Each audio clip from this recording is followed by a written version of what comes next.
Hello. This is a battle guide video for Star Citizen beginners. I plan to prepare 5 guides in the future, and I hope it will be helpful to many people. The topic of this video is: first, let's talk about the best bounty hunters. There is absolutely no right answer to this, and I think the best one is what suits your taste. So, let us recommend one of the best ships for beginners. Second, let's take a look at the battle guide. I don't think my dogfighting skills are that good, but I am an ace pilot dealing with NPCs. Here are some tips for beginners. Finally, you will learn about settings such as keyboard, mouse, and joystick. Does choosing a controller really matter to your gaming skills? There are times when the joystick is envious from the standpoint of using a keyboard and mouse. Let's see what's different.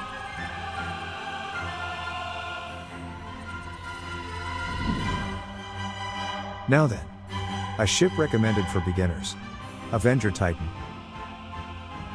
Great price, under $70. The high firepower of the S3, S4, S3 setting. The top speed is a bit disappointing, but the reaction speed is convenient for flying. In addition, it is equipped with 8 SCU cargo that can be opened and closed by a ramp, so it can carry bicycles as well as delivery missions. There are also beds with logout function, and a separate ladder in the cockpit allows you to get on and off straight like a fighter jet. You must order one.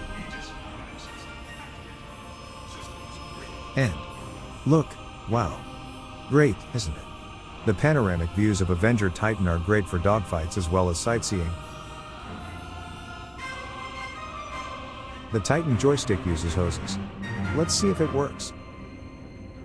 Now let's talk about the combat guide as we break the VHRT tier bounty missions. Since the opponent in this video is an NPC, not a user, the play method is slightly different from PvP.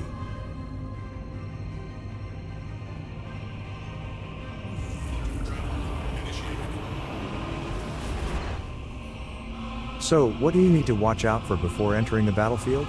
Perhaps even scarier than NPCs is asteroid evasion. If you still can't see the asteroids, here's a great way. It's just maximizing the gamma of the game options. There is no difference in the video, but you can feel the difference in the real game. Try it yourself. This is especially useful when trading. I will show you again with a trade guide video. And use ping whenever you can afford it. You can avoid the threat of asteroids while flying, and you can enjoy the battle safely by guiding the enemy to an empty space after the battle starts.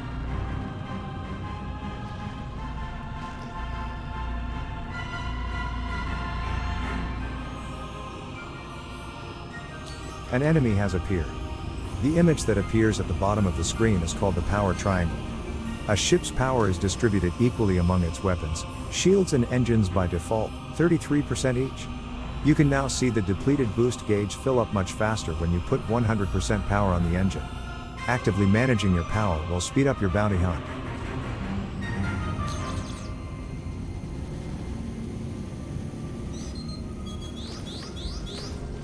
And the scene we're going to see now is called head tracking. This is a dedicated equipment that can ensure visibility regardless of the direction of the vessel. It feels like being in a cockpit, so I highly recommend it. The shield currently has 100% power, but when it runs out of ammo it converts 100% power into a weapon for a quick reload. And in my case I set the power to reset automatically when I set a new target. Therefore, you can easily manage boosters, etc. that you did not care about. If you have any questions about the importance of power management, please leave a comment. Next, let's talk about the aiming point in the center of the screen. I plan to prepare a separate video about this in the future. As a quick tip for mouse users, adjusting the mouse dead zone and control options in your game settings will minimize mouse tracking and make pip maintenance easier. There are a lot of people who don't feel the problem because they have some really crazy FPS skills. However, it is better not to stick to your current game options and find the values that work best for you. Now you are watching 2x play with Buccaneer. For Buccaneers or Hornets with dedicated turrets, the gimbal's DPS is almost identical to the fixed one. Are your aiming skills still immature? Or do you just want to practice traditional fighters? Experience the gimbal first on a Buccaneer or Hornet, then use the fixed on other planes to improve your skills over time.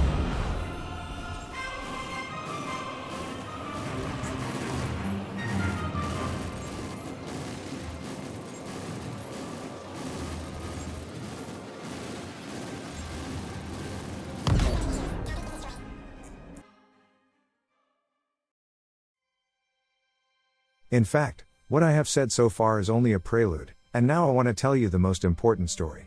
Keyboard, mouse, joystick.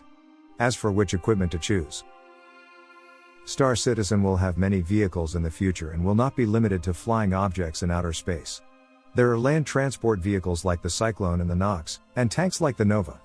Also, we spend most of our time barefoot.